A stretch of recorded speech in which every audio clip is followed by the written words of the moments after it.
Khususnya para kadang kinasiku sekalian, percayalah, tidak ada yang bisa menghindari atau menolak, apalagi mengusir ego di pikiran atau otak, pamrih di hati atau batin, dan arogan di kelamin atau syahwat manusia yang sedang mencintai duniawi. Selain dengan penyerahan diri secara total kepada Dat Maha Suci hidup yang menggetarkan jiwa raga, dan kesadaran rasa cinta kasih sayang hidup kepada yang membuat pikiran gelisah, hati yang merana, dan syahwat yang brutal. Percayalah, endingnya kesadaran universal atau kesadaran murni atau kesadaran tertinggi atau kesadaran hidup seorang putra kekudangane Romo itu bukan pada sabar atau tidaknya, dan bukan pada terampilnya menahan emosi atau tidaknya, melainkan pada tentang mengenali emosinya dengan kunci dan menyalurkannya secara tepat dengan kesadaran rasa cinta kasih sayang hidup kepada apapun, siapapun, dimanapun, hingga sampai kapanpun. Dan inilah yang dimaksud dari menebar kesadaran rasa cinta kasih sayang Romo tanpa ego, pamrih, arogan. Sedangkan untuk menghubungkan kedirian putra dengan Romonya adalah perjalanan yang tidak diketahui oleh banyak orang. Bahkan putra itu sendiri, bahwasanya ketika mata mistik laku spiritual putra terbuka, maka mata fisik manusia tertutup. Sehingganya dia tidak melihat apapun, karena apapun itu tidak ada selain Romo. Masih ingat ketika saya mematikan di saat panjenengan berhasil mencapai puncaknya laku manekung atau laku gembleng? Namun panjenengan tidak melihat Romo, bukan?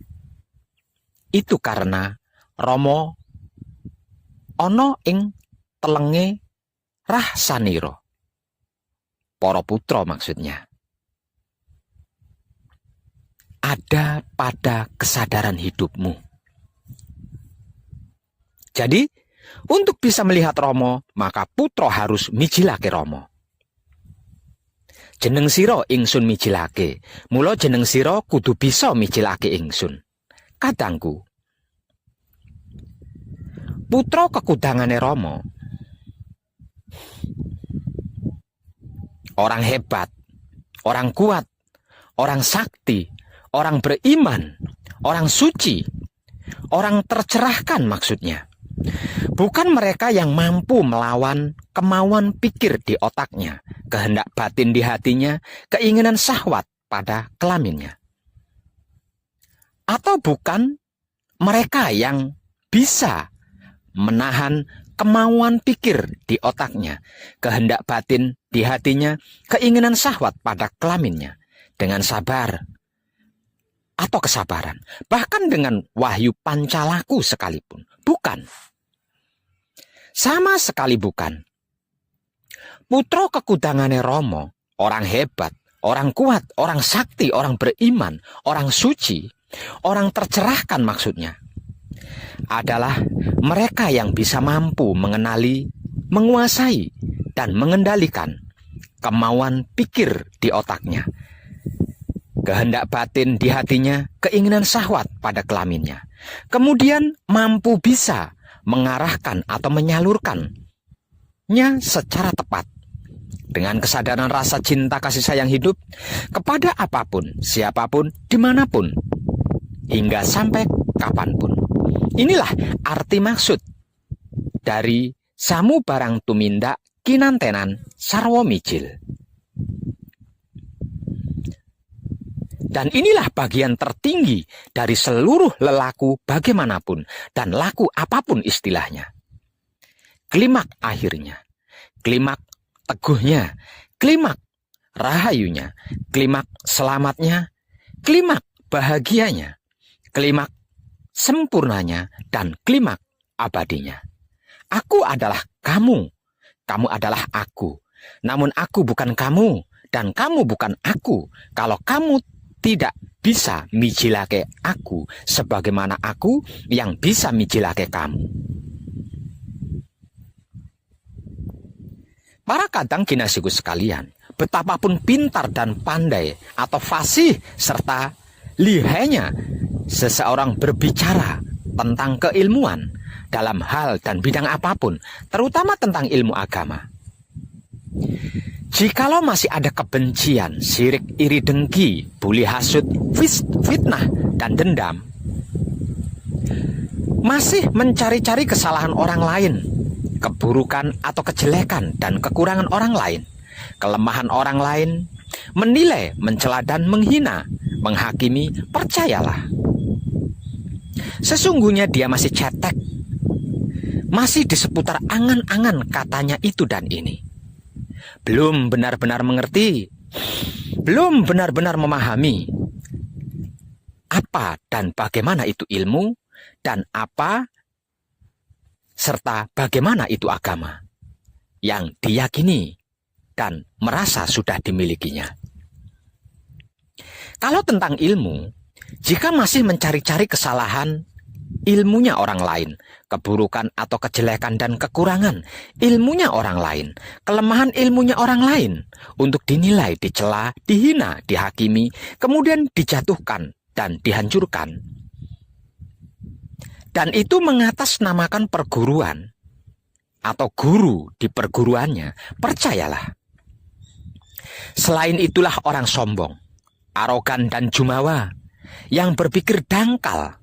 Sesungguhnya dia masih cetek, masih di seputar angan-angannya sendiri, yang mempercayai ilmu katanya orang lain dan ini itu.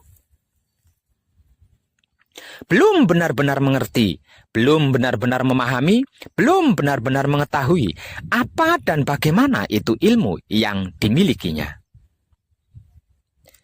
Karena tidak ada satupun guru atau perguruan yang mengajarkan dan menyuruh muridnya untuk melakukan keburukan. Jika sampai ada guru dan perguruan yang mengajarkan keburukan, berarti panjenengan salah berguru ilmu. Dan itulah yang disebut ilmu hitam. Maksudnya ilmu untuk berbuat jahat.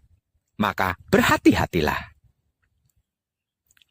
Sedangkan kalau tentang agama, jika masih ada kebencian, sirik, dengki, buli, hasut, fitnah, dan dendam, masih mencari-cari kesalahan agamanya orang lain,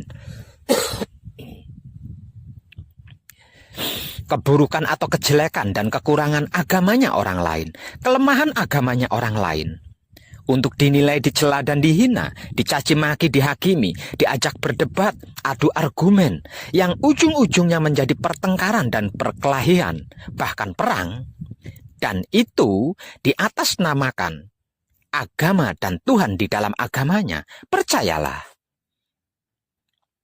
Itulah mayat hidup yang tidak berpikir walau berotak, tidak bernurani walau berhati.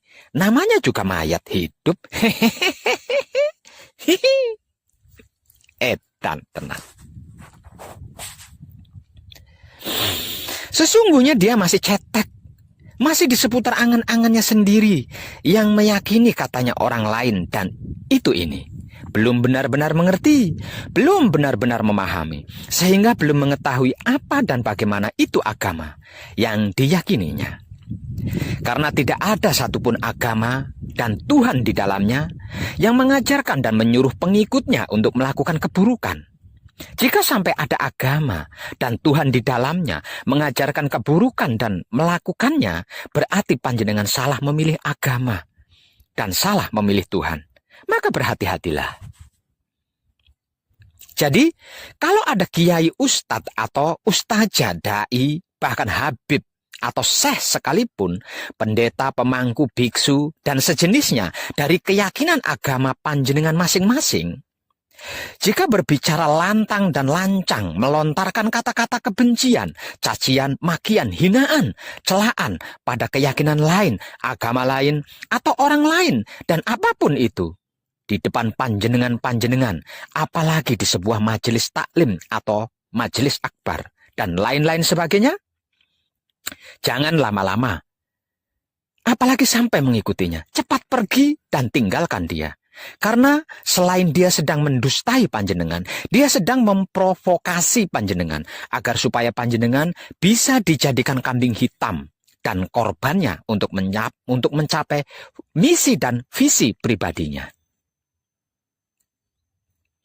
Sekalipun dibungkus dalil dan ayat-ayat serta firman-firman dari kitab suci agama yang panjenengan anut, yakini kebencian tetaplah kebencian, keburukan tetaplah keburukan, karena dalam kitab suci apapun tidak ada dalil dan firman yang berayat berkebencian, sirik, iri, dengki, buli, hasut, fitnah, dan dendam, mencari-cari kesalahan agamanya orang lain, keburukan atau kejelekan dan kekurangan agamanya orang lain, kelemahan agamanya orang lain, itu sama sekali tidak ada. Saya yakin panjenengan cerdas dalam hal ini. Artinya, panjenengan bisa mengerti dan memahami mana kata-kata tulus dan baik, mana yang tidak.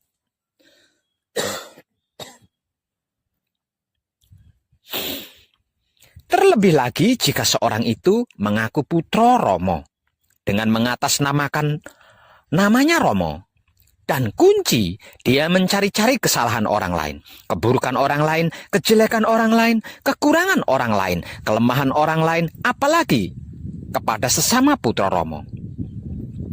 Kepada keyakinan orang lain, termasuk agama, dicari-cari kesalahannya, keburukannya, kejelekannya, kekurangannya, kelemahannya, untuk dihina, dicela, dicaci maki, tanpa sadar di akte kelahirannya, di KTP-nya, di ijazahnya, di surat nikahnya, dan lain-lainnya tercantum agama. Maka, selain itulah orang munafik dan pecundang. Sesungguhnya dia bukan putra Romo. Dia hanya ikut-ikutan demi misi dan visi pribadinya, dan sedang menjadikan panjenengan sebagai korban dan batu loncatan untuk mencapai misi dan visi pribadinya. Maka, segera tinggalkan sebelum panjenengan kemomoran dan menjadi kambing hitam korban misi dan visi pribadinya. Kadang kinasiku, saudara-saudariku, ketahuilah dengan kesadaran hidupmu. Manusia itu adalah makhluk yang terbatas, sedang yang dimaksud Tuhan, apapun sebutannya, adalah bukan makhluk dan tidak terbatas. Jadi, bagaimana mungkin kita sebagai makhluk yang terbatas ini merasa memiliki kemampuan bisa mengerti sesuatu yang jauh dari kapasitas kita, bisa memahami esensi di luar kemampuan kita yang terbatas ini? Kalau ini sampai terjadi, apakah itu bukan ego pamrih dan arogan diri yang sedang bermisi dan bervisi? Coba renungkan dan renungi dengan sadar.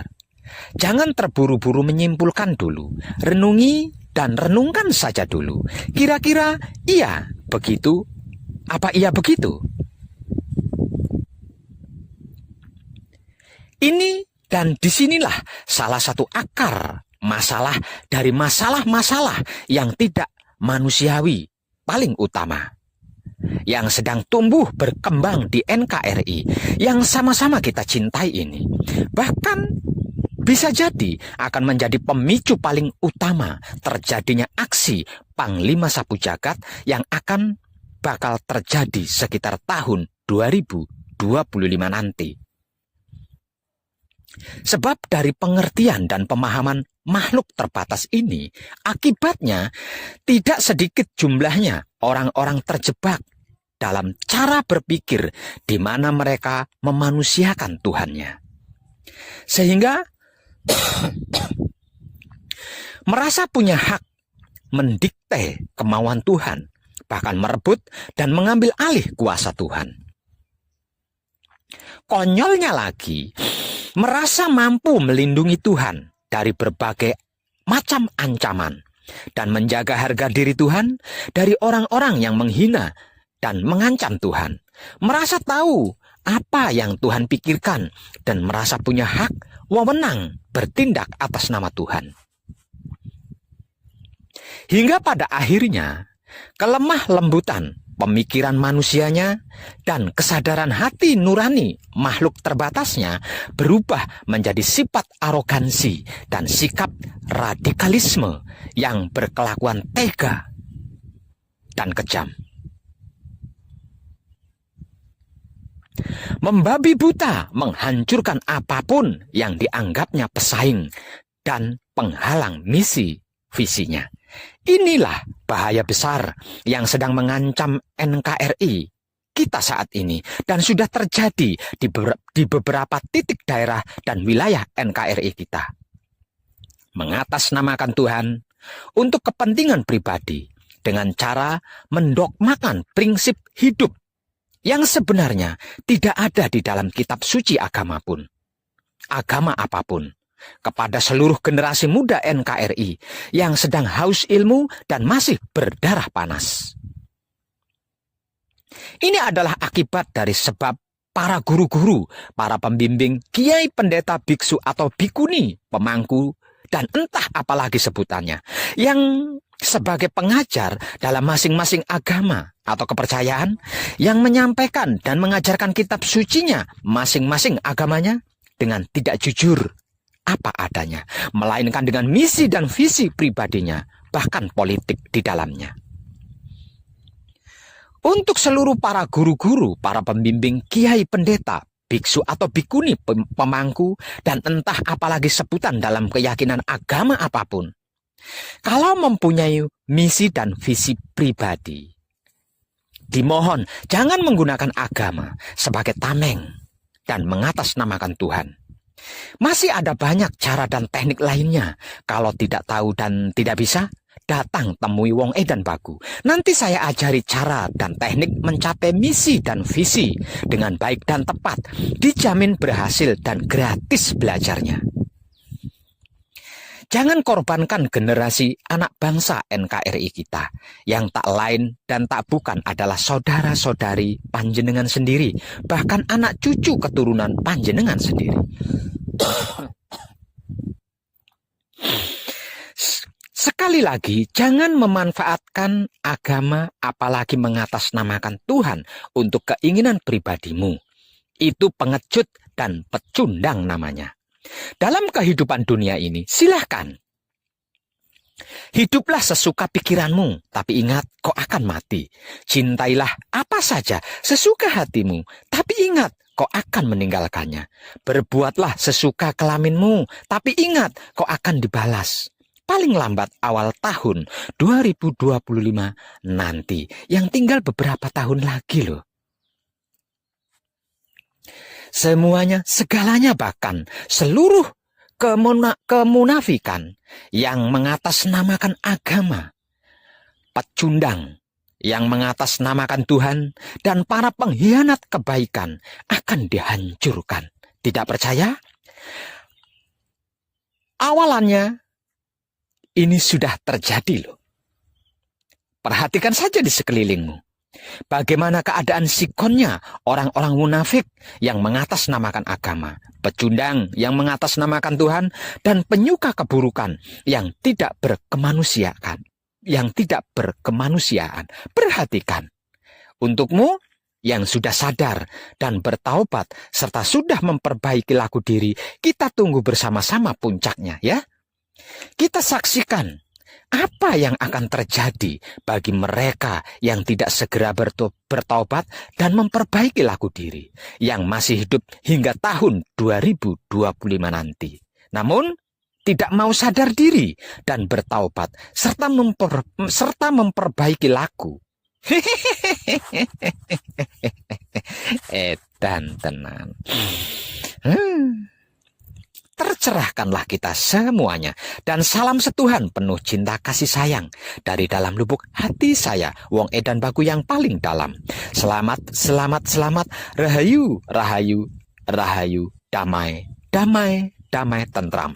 Saya wong edan baku ngaturaken sugeng rahayu lir ing sambikala amanggih yuwana, pinayungan mring ingkang maha suci. Basuki yuwana teguh rahayu selamat. Berkah selalu untuk semuanya tanpa terkecuali, terutama para sedulur, khususnya para kadang konto dan kanti anom serta sepuh saya yang senantiasa direstui yang dat maha suci hidup. Om Santi, Santi, Santi, Om. Wassalamualaikum warahmatullahi wabarakatuh. Terima kasih, terima kasih, terima kasih, dan salam kebajikan. Saat ini, saya sedang berada di Putra Agung Parahyangan, Jagatkarta. Satu-satunya pura terbesar, tempat bersemayam dan pemujaan terhadap Parahyang atau leluhur Sunda Pakuan Pajajaran di wilayah Jawa Barat, tepatnya di kaki Gunung Salak, Ciapus, Kecamatan Taman Sari, Kabupaten Bogor. Tempat di mana Sri Baduga Maharaja, Sang Ratu Dewata alias Prabu Siliwangi, moksa bersama dengan hampir seluruh prajuritnya demi untuk menghindari perang dengan anak